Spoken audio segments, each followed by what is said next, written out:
สวยองค์หนึ่งได้เสด็จลงมา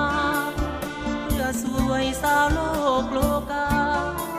สวยข้าให้พ้นความผิดผู้ที่ลงไหลเดินไปเป็นทางซาตานพี่มารนั้นสู้อับปีบ่ให้เฮามีความสุขอย่างเลยพระเจ้าเที่ยงแท้นั้นแม่นพระเจ้าเยซูผู้เสด็จลงมา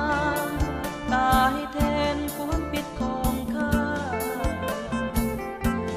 ขอบูชาแบกไม้กางเขนเดินไปชีวิตจะมุ่ยเมื่อใดจะขอเดินไปตามพระเยซูขอให้พี่น้องผู้ต้องกับใจมาหาพระเยซูคอยเจ้าคอยท่าเศร้าค่ำคืนวันอย่าด่วนกับพลันสีวันจะสูญสลายอุทิศกายจิตบูชาแล้วจะมีชีวิตนิรันดร์พี่น้องที่ซื่อกับตัวกับใจเข้ามา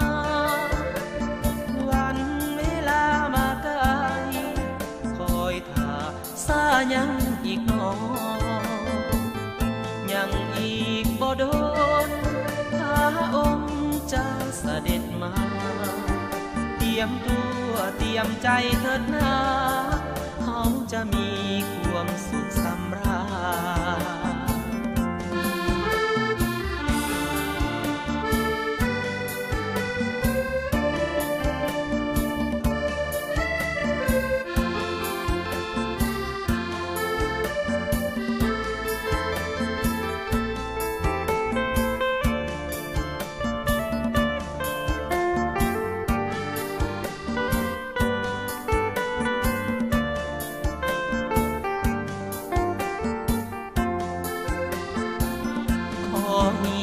พี่น้อง